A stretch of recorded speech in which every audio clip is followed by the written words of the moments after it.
ॐ नमो भगवते वासुदेवाय। ॐ नमो भगवते वासुदेवाय। ॐ नमो भगवते वासुदेवाय। वक्रतुण्डमहाकाय कोटिसूर्यसमप्रभ निर्विघ्नं कुरु मे देव सर्वकार्येषु सर्वदा। गुरुर्ब्रह्मा गुरुर्विष्णुः गुरुर्देवो महेश्वरः गुरुः साक्षात् परं ब्रह्म तस्मै श्रीगुरवे नमः। मनोजवं मारुततुल्यवेगं जितेन्द्रियं बुद्धिमतां वरिष्ठं वादात्मजं वानरयूथमुख्यं श्रीरामदूतं शिरसा नमामि। सदाशिवसमारम्भां शङ्कराचार्यमध्यमाम् अस्मदाचार्यपर्यन्तां वन्दे गुरुपरम्पराम्। Pranams to our parents, pranams to Samasta Sadgurus, pranams to the Lord, pranams to all of you. Hari Om.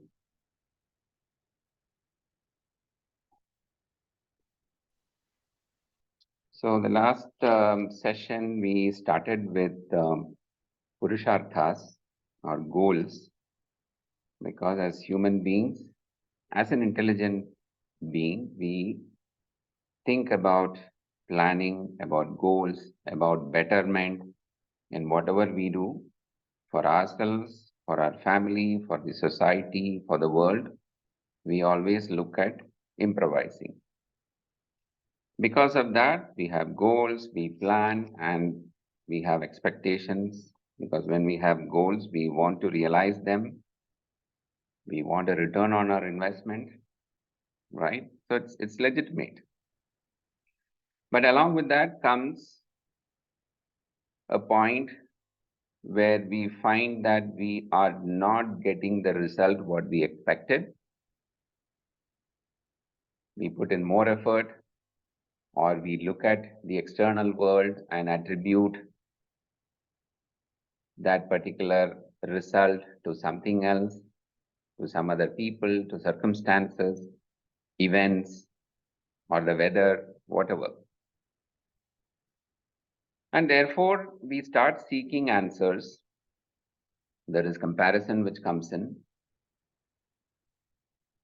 disappointments, frustrations, and therefore we start looking for answers. So that is the starting point, right? So we always say that confusion is good, because if there is confusion, there are a lot of teachers in different capacities in this group.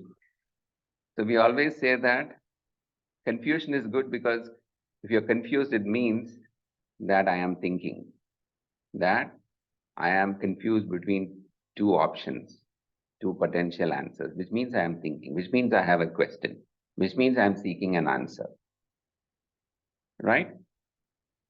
So when there is a confusion, we start seeking answers. We look at our own resources internally based on what I know already. We research ourselves, a lot of resources available now. And then we come to a stage that I'm not able to find the answer. I'm not satisfied.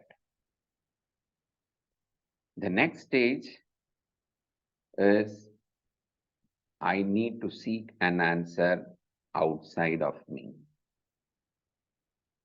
Therefore, I look at resources today. Yes, I use Google or whatever online resources available, so that the problem remains within me. I do not want to expose myself as an ignorant human being.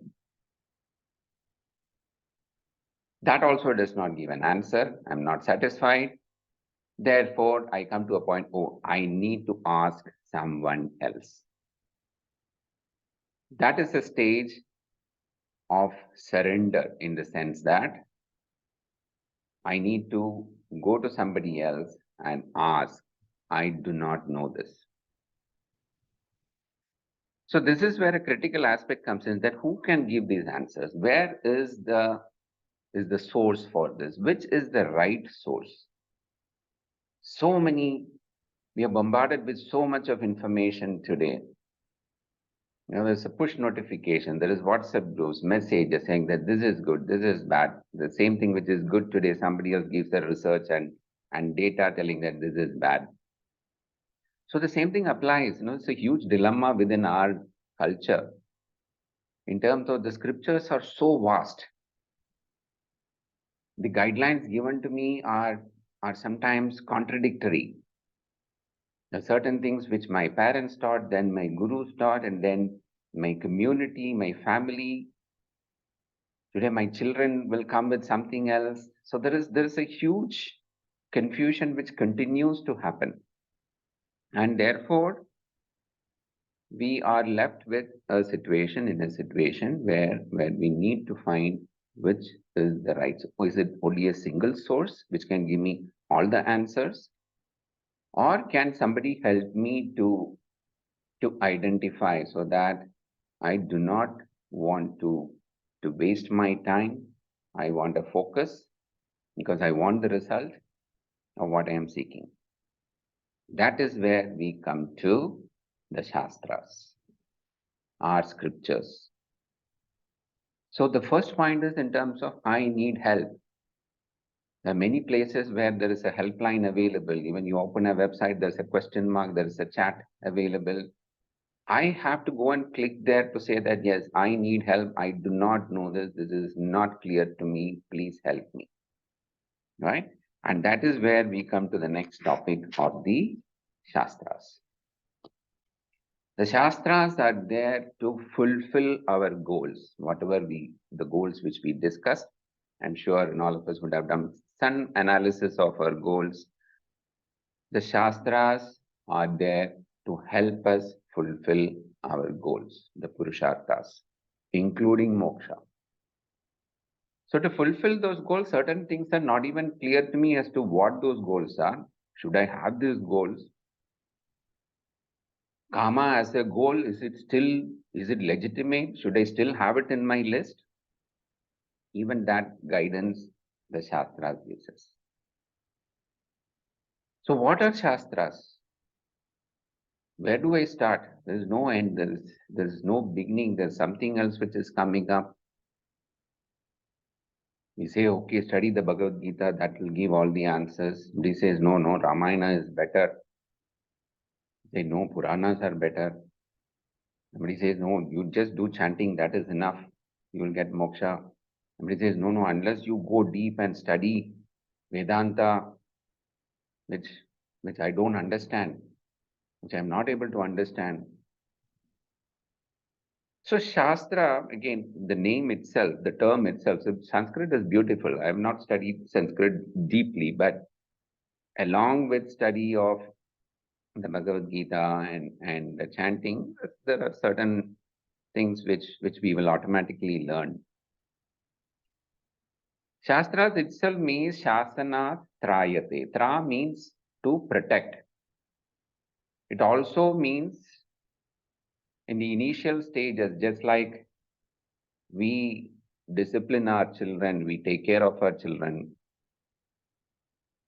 When they are young, when they are not able to understand, their intellect is not developed enough, we just say, just do this, just listen to me.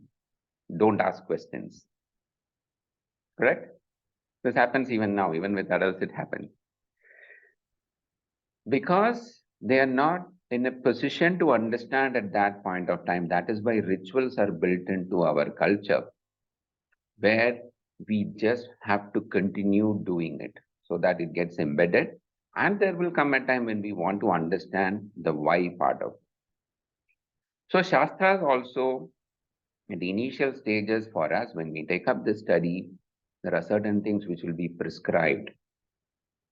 When Upanayanam is done, for the boy, we'll say that no, you have to do this, you have to do this, you should not do this. But there's a reason behind all those, right? So the initial stages, the Shastras give us commands in terms of telling that this is what you should do, this is what you should not do. But it comes to a stage where I want to know answers. The same Shastra will say, you have a confusion, you have a question, come to me. I will help you understand. Right? So let us go into a little bit of theoretical aspect. So what are these? We hear about starting with the Vedas. Vedas, again, the term itself means Vidya in terms of knowledge. It's a body of knowledge. The collective body of knowledge which we have is known as the Vedas. And most of us are familiar with the four branches which are there, the Rig Veda, the Yajur Veda, the Sama Veda, and the Atharva Veda or the Atharvana Veda. Again, why this classification we will understand as we go along, right? Or some of us who are studying or who are chanting will know that why these classifications are there. So Rig Veda consists of Rig mantras.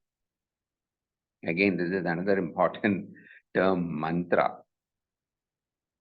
Most of us, sometimes we use it very loosely in terms of telling that this is a mantra.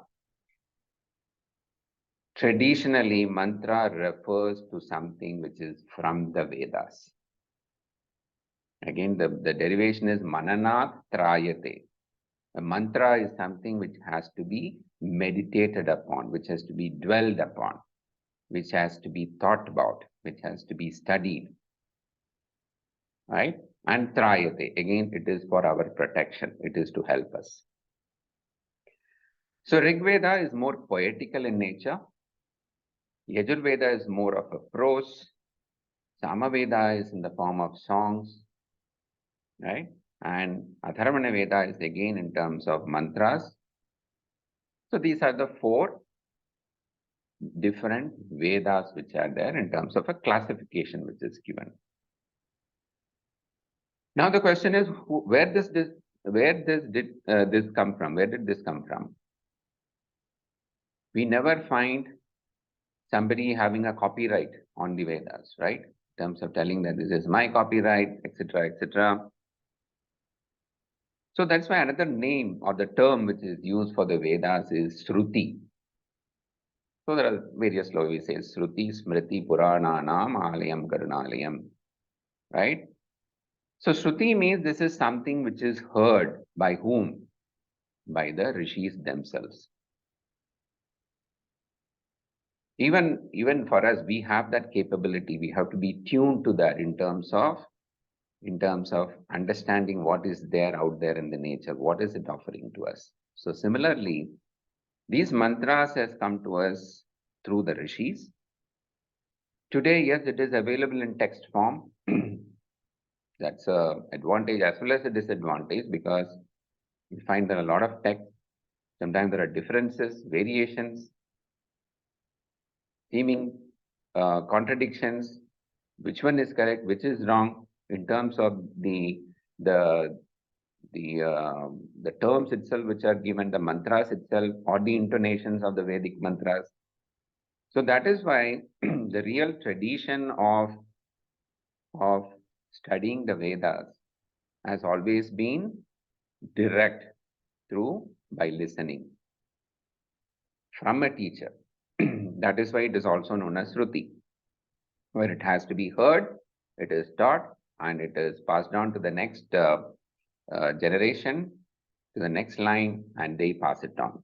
That's why even in traditional Veda Patashalas or Gurukulam, the texts are not used because there is a room for error when you have a text. And learning effectiveness is always better when you listen rather than reading. So this is Shabda Rupa, the Shruti part. Now there is another term which we come across in terms of Vedanta. Like here I also told we have a class for introduction to Vedanta. In the initial days, I was so concerned or afraid of this term. What does this mean? Because there are different connotations which are given to this term Vedanta. Literally, it means, so if there is a Vedanta, Anta means the end part, there should be a Veda Purva, the beginning part, right? The first half and the second half. So the mantra part, which is also known as the Karma Kanda, the portion relating to karma, is known as Veda Purva, which has all the mantras, the rituals, the prayers. Everything is classified as Veda Purva. And Veda Anta is also known as the Jnana Kanda. So I talked about what Shastras can give us. One is, it will tell us what to do. So that is the Karma Kanda part of it. And then Karma Kanda also say how to do. It prescribes what to do and how to do. Whereas when we come to the question, why am I doing this? Why should I do this? That is where Jnana Kanda comes in. Right? The way the Anta portion is simply put in terms of telling that if I want to know why I am doing this, why I should not do this, that is where Vedanta helps us. Right? Now equate to the goals, related to the goals. So we have to keep on coming back to the goals in all these discussions which we are having. So we talked about our Purusharthas. Right? We have the prayers and the Shreyas. So under prayers, we have got three goals in terms of Dharma, Artha, and Kama. Or in terms of sequencing, we said Artha, Kama, and Dharma. So the way the Purva part of it addresses the goals of prayers. You want to earn more wealth? Yes, I want to earn more wealth.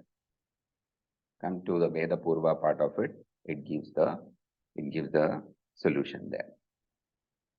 But if I want to have moksha, Shreyas, which I don't even understand what is moksha, I have to go to the jnana part of it because it is knowing. It is not about doing. It is about knowing. It is about unlearning. It is much more about unlearning rather than learning. So that addresses the Shreyas part of my goals. So Vedanta also is equated to the Upanishads, right? So we'll come to that in terms of, we have got the Itihasa, Purana, Upanishads, etc. So Upanishads literally are addressing the Jnanam part of the Vedas. So every Veda, so Rig, Yajur, Sama, Tharvanya, all of them have a Veda Purva part as well as a Vedanta part. There are Upanishads which are attributed to the different Veda Shakhas which are there. Now comes another group of literature known as Sutras. So the first one is Vedas. We'll discuss 6 of them here, or 6 classification. The second is Sutras or cryptic aphorisms which are there.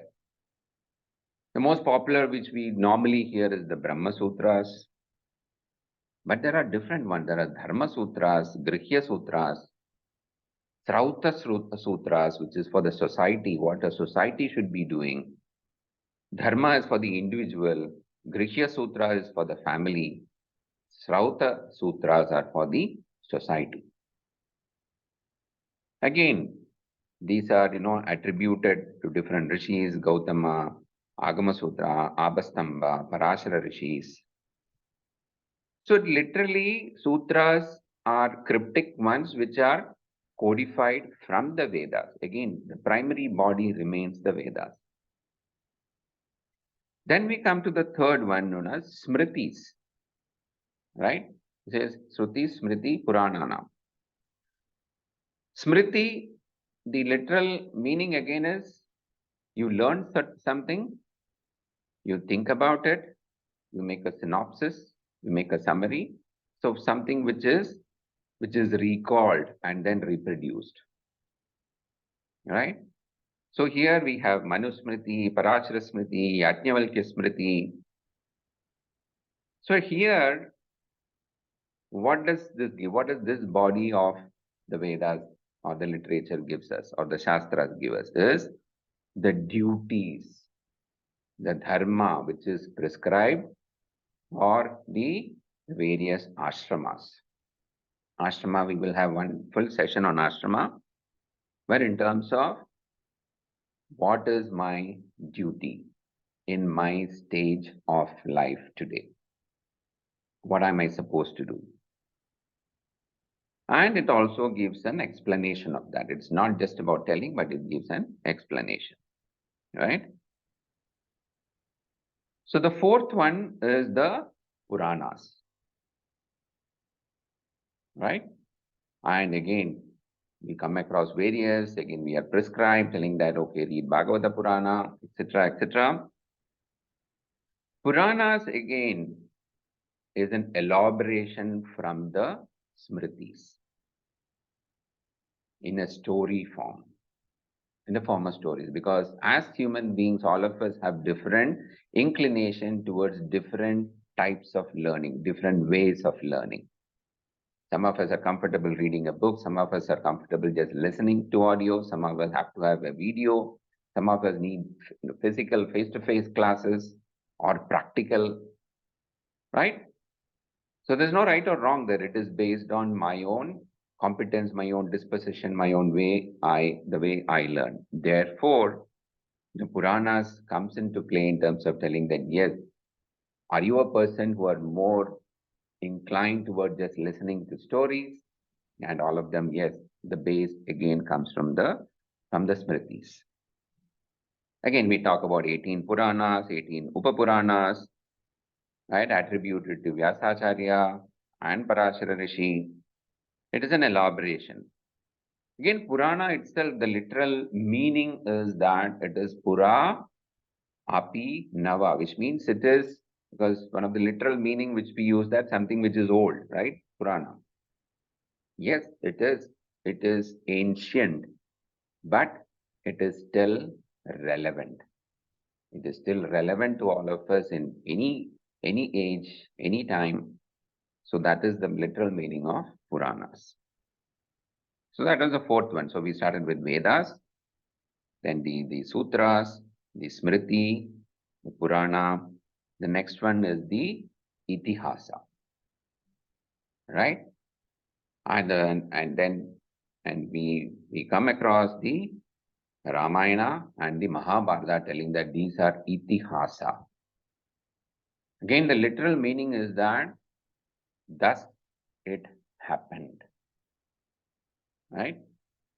So we'll find a lot of debates happening, trying to prove, disprove, did this really happen, right? The controversies, etc. We need not go into all those things, right? Because again, it is confusing. It is based on somebody's analysis. We are given this beautiful, the scriptures in different ways, and itihasa, which means that thus it happened. So Ramayana it was huge in terms of 24,000 verses. Mahabharata is still bigger in terms of 100,000 verses. And therefore, again, I struggle in terms of understanding, or even can I study this in a lifetime, even if I just take Ramayana? Is chanting just enough? Yes, that could be a starting point. And within the Mahabharata, we have this gem known as the Bhagavad Gita. So therefore, when we get into the study of the Bhagavad Gita, we will see why is it that this is such a beautiful gem. Why is it that we say, okay, at least study the Bhagavad Gita, which will give me and address the goals or address the confusions with respect to my goals, right? So that was the fifth one, the Itihasa. The sixth one is known as Bhashyas.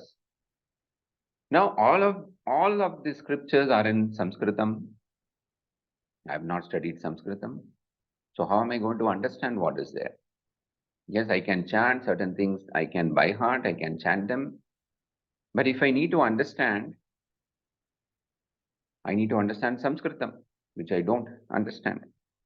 Therefore, I depend upon somebody else who understands Sanskritam, who has understood the meaning of that, who has understood the purport of that, and then give it to me in a language which I can understand. So therefore, we have the sixth group of literature known as bhashyams, which means somebody who has studied it. But again, we find that most of the bhashyams, especially say Shankara Bhashyam of the Bhagavad Gita, is again in Sanskritam. So we need somebody who has to study the Bhashyam and give me the meaning of that and make me understand what is the real purport and meaning. So Bhashyams literally means commentaries which are there on the source books of any of the above which we discussed. Anything which is there, a commentary is known as a Bhashyam. So these are the groups of body of knowledge or Shastram which is available to us. Now we also come across certain other literature, right? So there are a couple of classifications there, especially, three main classification. The first one is known as the Vedangas, Veda Anga. Anga means the limbs of the Vedas. It is not belonging to the main part of the Vedas, but they are the limbs. They are complementary disciplines which help us understand. Because Veda Purva, to understand Veda Purva, there are a lot of other texts or body of knowledge which I require, especially with respect to the Karma Kanda in terms of doing certain things. So the Vedangas again has got 6 parts.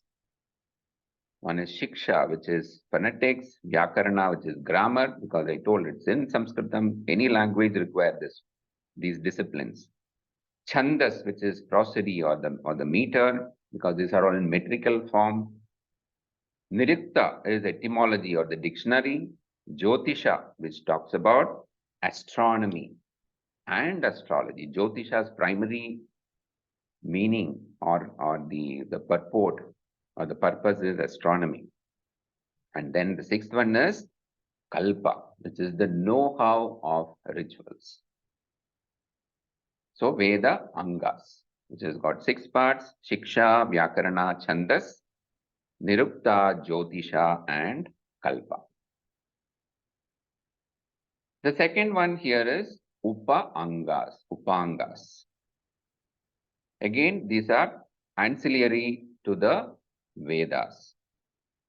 So this has got 4 parts, which is Mimamsa, which is analysis, Nyaya, which is logic, Dharma Shastra, which is code of conduct, and Puranas. So this also comes under the Upangas, ancillary literature to the Vedas, which helps us understand the Vedas better. Then the third one here is Upavedas. So first was Vedanga, Upangas, and then Upavedas, which has evolved from the main body of the 4 Vedas. This again has got 4 parts. The first one is Ayurveda, which talks about medicine, health. Dhanurveda, which is about armaments and warfare. Third one is Gandharva Veda, which is regarding to performing arts. And Arthashastra, which is about administration, about statecraft. Because you can imagine that coming back to the goals, let us relate. Okay, how are these helping me with my goals? So in a traditional Gurukula, you will find that they are taught the Vedas, chanting, everything happened, prayers, rituals, all these things are taught. But if I have the goal of Artha and Kama, or even to perform Dharma, I need money, I need resources, right? Especially if we are a Grihastha, we need to earn money. So who is going to teach me this in terms of how to earn a livelihood? So in order to even understand what am I good at, in the corporate world, we talk about competence, competence mapping. What is this person good at? And therefore then place them in the right job. This is exactly what our Shastras talk about, or the traditional way of teaching in the Gurukulas. where based on the individual's competence, they are taught any of these branches so that they can earn a livelihood. Because in the society, you require all these things to function properly. So again, the basis is from the Vedas. The Ayurveda, Dhanurveda, Gandharva Veda, and the Arthashastra. Now we'll find so many other ancillary terms which we keep hearing, other literary works. So one of the most popular one is we say Vastu Shastra, right? So in terms of either buying a property, construction of a house, etc., or even when renting an apartment, we look at, oh, is it Vastu compliant? One of the most, the very, I would say a very lucrative and big business in terms of how it has been interpreted, misinterpreted, and then presented to the people. So Vastu Shastra deals with where we live, the dwelling, including temples, wherever it is, wherever certain activity has to be performed, Vastu Shastra gives the guidance. In terms of Griha, Shilpa, architecture, that also comes under that. And even with respect to ores and mines, it is covered under Vastu Shastra, right? Then there is Shilpa Shastra, sculpture and temple building. Agama Shastra, in the forms of worship, rituals, including installation of deity, right? We call the temple, Kumbhabhishekam, etc., etc. The role of priests in a temple or somebody officiating on behalf of others. So that is Agama Shastra. Then there is Yoga Shastra. This is the compilation by, say, Patanjali, right? And one of the most popular one out of that is the Ashtanga Yogas. Many of you would have heard about it or studied that. So then that is the Yoga Shastra. It's again more about what to do and how to do. Then there is Kavya, which is in the form of poetical, in poetical form, there is Kavya literature. Then there is devotional literature, which are inspired by the Vedas or Puranas and Itihasas. Then there is the Vedanta literature, the end portion of the Vedas, the Upanishad, Brahma Sutra, and the Bhagavad Gita is considered a part of the Vedantic literature, right? So Upanishads, we say that yes, that is from the primary body of the Vedas. You have got Brahma Sutras, which are in cryptic form of the Vedas. Why is it that Bhagavad Gita is given the status of a Vedanta literature? On one hand, we say that Bhagavad Gita is there for Grihasthas. So is Vedanta for Grihasthas? Or does Bhagavad Gita address all the goals which I want to achieve? Or the confusions regarding the goals which I have, does it address that? The simple answer today is yes. And we will see, when we get into the study of the Bhagavad Gita, we will see why it is considered so, and we will see how beautifully the Bhagavad Gita gives us answers to the confusions or questions which we have. So in many contexts, you will hear this telling that the body of knowledge consists of the Upanishads, the Brahma Sutras, and the Bhagavad Gita, right? So you'll also hear the term Gitopanishad. It is given the status of a Upanishad.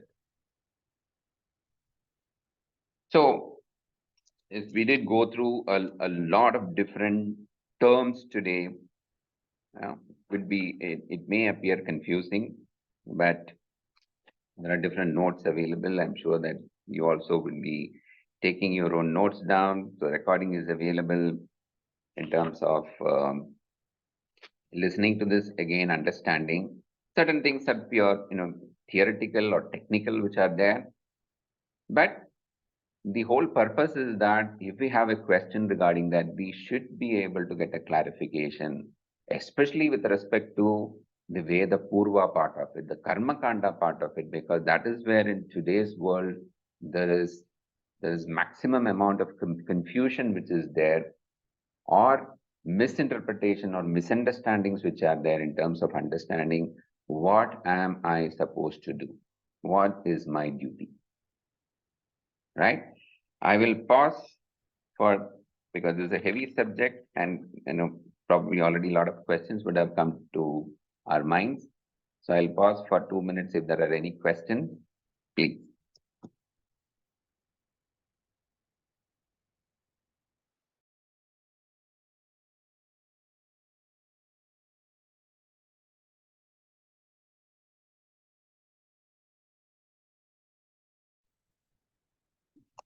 You can unmute and then talk if there are any questions from your side.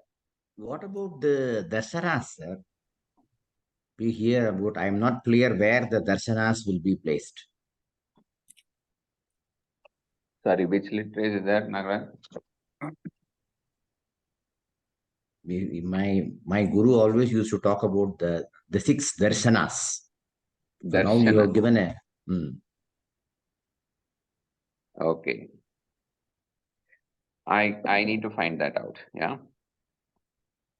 Where does it fall and under which body, and what is the source of that, yeah? And what does it help us to achieve?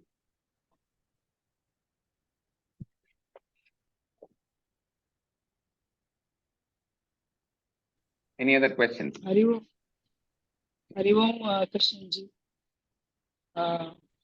Actually, one of my cousin, he's a Shri Vidya Upasak, he has become. And he's telling even Shardas what they are supposed to do for our Pitrus. He's telling I am just submitting on that day too. On that day he's doing, but he's submitting to Devi. So Lalitamma. So because of that, he's telling the calling the prophets and doing Shardam is becoming like even though it is a traditional one, he is not satisfied. So he is doing it like on his own. He is doing that, and is it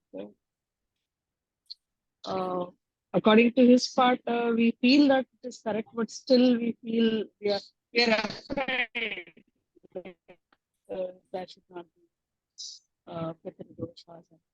So regarding this ritual, it comes, right? So because of that, Sorry, I was not able to hear the complete thing where you're asking about the rituals related to Shraddha Karma. Am I right? Yeah. Right. Yes. Yes. Good, very, very good question. So this is one of the rituals which is heavily under question in terms of the confusion which is there as to what am I supposed to do, right? And whatever is being told to me or given as is there an alternate, is there a substitute for the rituals which I am supposed to do? It's a very vast subject. We'll definitely discuss about this in detail. But let's come back to the basics in terms of anything which I am doing today is related to my goal. Correct? Whether we accept it or not. It comes back to those 4 goals, and which is definitely there. And anything which we do, there is a pain involved in that. Anything which we do.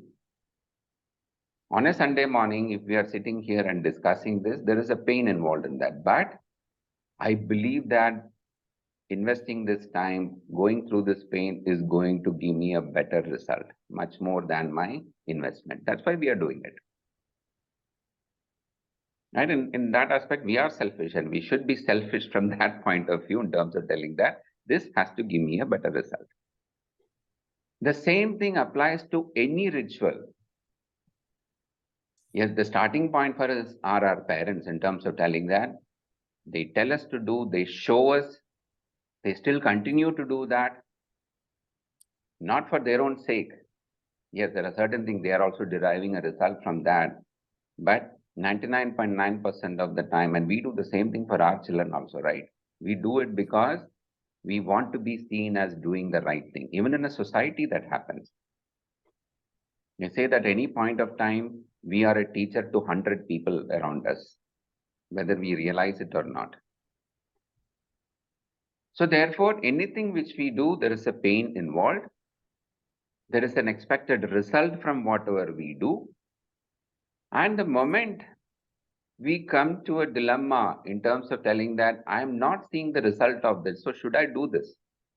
So if you see most of the actions which we dispense with and say that I will not do this, or today I'm exercising this option of not doing this, it is purely based on that equation in terms of I am not going to undergo this pain today because there is no immediate consequence.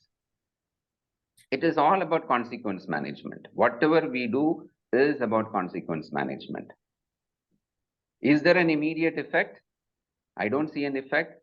I don't know. Somebody tells me that I will get punyam. Somebody tells me that if you don't do this, this is what happens. I have not seen this. I have not experienced it. I don't understand this. I don't want to understand this. Therefore, I go by the easiest route. That is the way human beings, that is how our mind is. We take the easy way out. So when it comes to rituals also, any ritual I'm talking about, again, rituals vary based on our tradition, our family, where we are born, how we were brought up, the rituals vary. So that also we keep challenging in terms of, and then there also we take the easy part. Okay, even if I don't do this, I've not done this for the last 5 years, nothing has happened to me, so why should I do this? Because there is a pain involved. So specifically, coming back to your question, Shraddha Karma also, today there is so much of alternatives which are being prescribed.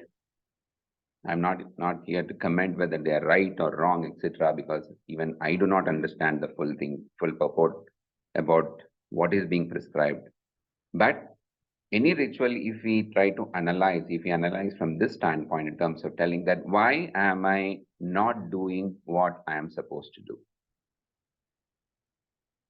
We will come back to the same thing in terms of telling that because there is a pain involved, because I have to invest my time, my money, my effort in terms of doing this particular thing the way I am supposed to do or the way I was told to do by my parents or by my gurus, but I'm not doing it because I do not want to undergo this pain.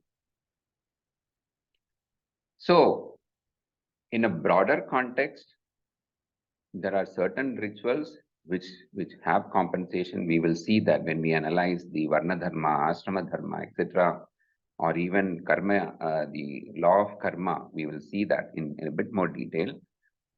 But the basic concept which we have to analyze, and it's good that we analyze, good that you brought out this question, is to go back and say that, I'll tell you a very, a personal example. So when our father passed away, and me and my brother both are in Dubai. So we were there. So this happened. So knowing that we were in Dubai, the first question of the priest was, how many days are you going to stay? Right? Because that is the way the different people look at it, because again, it's a question of what is your priority? What is the individual's priority? And we can't blame the priest for that, because that is the way majority of the people are doing it. Are you going to stay only 3 days? Are you coming back? So the option was given to us. But fine, both of us told that no, we are staying. Whatever needs to be done, you tell us, we are going to do it the way it is. So if there were other pressing things to be done at that time, or if I had prioritized something else, ultimately we may say, oh, my priest told that it is okay to do like this. right? But it starts from me in terms of telling that, but at least he was open in terms of asking that question. If he had just told, oh, this is the way it has to be done, probably we wouldn't have even known what is supposed to be done. Of course, there are others also to guide us in terms of doing what needs to be done. So therefore, it comes back to us. So certain things I do not understand why I am doing it. That is fine. It's not possible to understand everything. But at least do I have the satisfaction that I am doing what I was told to do, or what I see is being done in my family, in my community, and therefore at least the minimum required am I continuing to do. I should have that satisfaction myself. I should be able to convince myself, right? But if I do not understand and somebody has guided me to do certain things, again, I should not feel guilty about it after 10 years, 20 years, telling that, oh, did I really do the right thing? Yes, we will have those confusion with respect to so many rituals. We will have that confusion. That is natural, right? So I know that I've not addressed it 100%, but this is food for thought, because the same question will come for various rituals in terms of whatever is being prescribed. And sometimes we even feel that, oh, there is an overdose of rituals which has been given to us. Again, it is with a reason. It is with a reason. Festivals, celebrating festivals, everything has got a very deep meaning and purpose, again related back to our goals. Thank you. Right? Any other question? Hari Om. Upanishads comes under Vedanta, which gives the process or the purpose of doing for the Vedanta. That's what I say. Upanishads is the Jnana Kanda portion, which is the body of knowledge. Right? Yeah. Again, going back to literal meanings, Upanishad means, Upanayanam, Upavedas means near. Upa means near, going near. Going near whom? Near a teacher. So Upanishad literally means that it is something which has to be studied through a teacher only. That's why you will find that traditional Gurukulams, Upanishads are not taught in public. Upanishads are not taught online. Upanishad has to be studied sitting near a guru, because there is anushtanam which is required. Which means it's not just about listening and understanding. It's about being there, getting disciplined physically and mentally, and preparing us before this knowledge can sink into us. Just like Ayurveda, for example. So beautiful. If you really follow Ayurveda, the prescription, go to a doctor. First of all, we have dumped that also most of the time, because it is slow. The process is slow. We want quick results, because I have to get to the office tomorrow. I have somewhere to go. I have this thing to be done. Ayurveda starts with things which you are not supposed to do, which to stop things which you are not supposed to do, or to discipline our body to control. So it starts with diet. It starts with, telling that, yes, it should be 1 month rest, etc., etc. So 50% of the cure is based on stopping certain things. So that is why the process is slow, but that is why the process will be complete. Because if the foundation is not proper, the medicine will not have an effect. So similar thing happens in knowledge also. So we will see this, little more we will see on Ashtanga Yoga in terms of the 8 disciplines which are given. The 7th part is only preparation. Just like foundation, just like to a child, we say that, yes, you want to be a doctor. We don't tell him or her telling that, yes, you can directly get enrolled when you are 5-year-old. Because that is my goal, to be a doctor. We say, no, you have to go through this slowly and steadily. You have to be prepared. Then there are preparatory courses which are there. So the same thing with the Upanishads. It is a body of knowledge. But to get to that stage, we have to do and we have to stop doing certain things. Right? So we will, the principal 10 Upanishads are Ishavasya, Kena Upanishad, Kathopanishad, Prashna, Mundakopanishad, Mandukya, Taittiriya, Aitareya Upanishad, Chandogya Upanishad, and Brihadaranya Upanishad. These are the 10 principal Upanishads which are studied and taught. Again, the question comes, okay, which one should I study? Is there a right one? Is there an easy one, etc.? So that's why we say at least start with the Bhagavad Gita, which is given the status of an Upanishad. And the beauty of the Bhagavad Gita is that it addresses both the Karma Kanda as well as Jnana Kanda. It addresses all the 4 Purusharthas in terms of Dharmartha Kama as well as Moksha. Thank you. Thank you.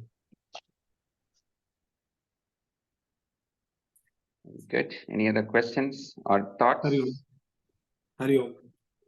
Hari Om. I would like to express my gratitude to you and greetings to all the people who are joining. So greetings to everyone. I don't have any question at this stage, but I express my gratitude. Param anugrah mein mana, but I will continue maybe questions maybe in next class. So gratitude to you. So your great efforts, greatly appreciated. Thank you.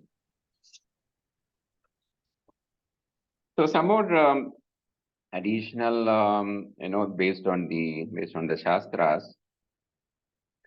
We talked about Vedas, Rig Veda, Yajur Veda, Sama Veda, Atharvana Veda. So when we look at Varna and Ashrama Dharma, we will come back to this. But just as a quick one in terms of telling, why should we study the Veda mantras? Who should study? Who should not study? Sometimes we find prescribed telling that, no, you're not supposed to chant the Vedas. Only these people are supposed to do. Only this group is supposed to do. Right? So we will see that much more when we analyze Varna and Ashrama Vyavastha, which is there. But Samaveda, to elaborate a little bit, you will find that it is in the form of songs. That's why even the classical music is supposed to have been completely derived from Samaveda. So it's known as Samaganam, right? Because it is in the form of songs. And then when we come to Puranas, we say there are 18 primary Puranas, which is Matsya, Markandeya, Bhagavata Purana, Bhavishya Purana, Brahma Purana, Brahmanda Purana, Brahma Vaivarta Purana, Vayu, Vamana, Varaha, and Vishnu. And then Agni Purana, Narada Purana, Padma Purana, Kurma Purana, Skanda Purana, Linga Purana, and Garuda Purana. Some of them we would have heard this in different contexts. So there is again in Sanskritam, there are shortcuts which are given to remember this. So one of the things which I heard is that Mad Dvayam, Bha Dvayam, Bra Trayam, Brat Trayam, Va Chatushtayam, Annapakuskalingani Puranam Ashta Dasha Iti. So this gives the short Ma Dvayam means 2, means Matsya, Markandeya, etc. So we can list them down. And then there is 18 Upapuranas. So this 18 is another number which we will find again and again. The Srimad Bhagavad Gita has got 18 chapters. So we will find this 18 having a lot of significance with respect to our Shastras.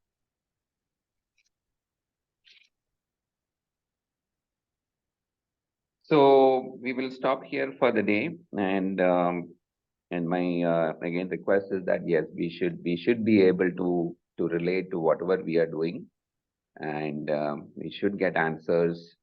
That's the whole purpose here. That looking back at our goals, we want result here and now, and therefore we should keep going back to the basics. Whatever we are studying. Even if it is a ritual we are doing, we have to go back to basic in terms of what the goals are, and then in terms of where is the body of knowledge, what am I supposed to do, and so we live a fulfilled life, a better life for ourselves and for the entire society and the entire world. Hari Om, any other questions? Even if it is with respect to the first session, because some of you have joined from this one, so the recordings are available in the link which is given in the description. So feel free to be back with questions at any time. Asmiji, anything to add from your side? Hari Om, sir. Can you hear me? Hari Om. Yes. Yes, Hari sir. Om. Yeah, fantastic, sir. Very good. Only some audio, still some issues are there. When people are asking questions, no, I was not able to hear. I don't know. One particular connection issue.